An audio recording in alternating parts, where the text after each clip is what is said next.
What do you believe in? Do you have a stance? A political perspective?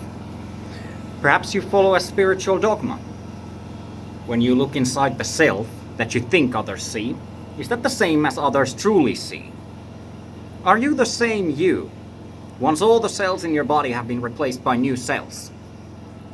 If you're 40 years old and had the chance to meet your 10-year-old self, could you say that you have any useful information for your past self? If your child self met your adult self, do you think your child self would pay any attention to the adult? Or were you one of those kids who only saw adults as something to ignore until you become one? Through the eyes of the small, many things may seem insurmountably big, incomprehensible. When I was in primary school, I had many questions that were left unanswered with a hand wave gesture. I'll tell you when you're older. The common misconception of growing up is that young people couldn't put rough information into proper context. Yet, there are some children in this world that could and should be described as smarter than many adults. Why? Ever wonder how an adult is more likely to disregard someone else's child just because they don't feel responsible for the well-being of a child who isn't their flesh and blood? If children are playing on the yard and an adult is supervising them, do you think those kids don't have a way to tease an outcast kid without the adult noticing? Children are at the very top of the evolutionary chain. They're not stupid. Ignorance isn't stupidity. Ignorance is the lack of accumulated information, either willing or unwilling.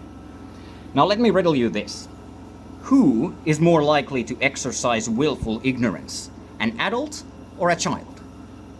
Most kids have an insatiable lust for knowledge, the never-ending why and how.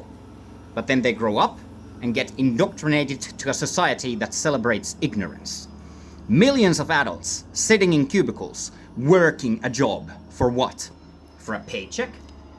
Then they get a promotion and get called an executive. Then what? They grow old and grey, retire and live on a pension until the body gives in to the ravages of time. And then what? They perish.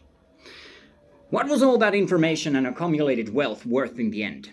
If you ask a kid, you'd get a shrug. A child usually has no context on what is worth or valuable to an adult. To a young mind, the world is the value. In essence, what I wanted to say here was, don't search for value in the physical existence. It's all going down the proverbial tubes, and after all is said and done, all that's left is the next generation. The true value of evolution.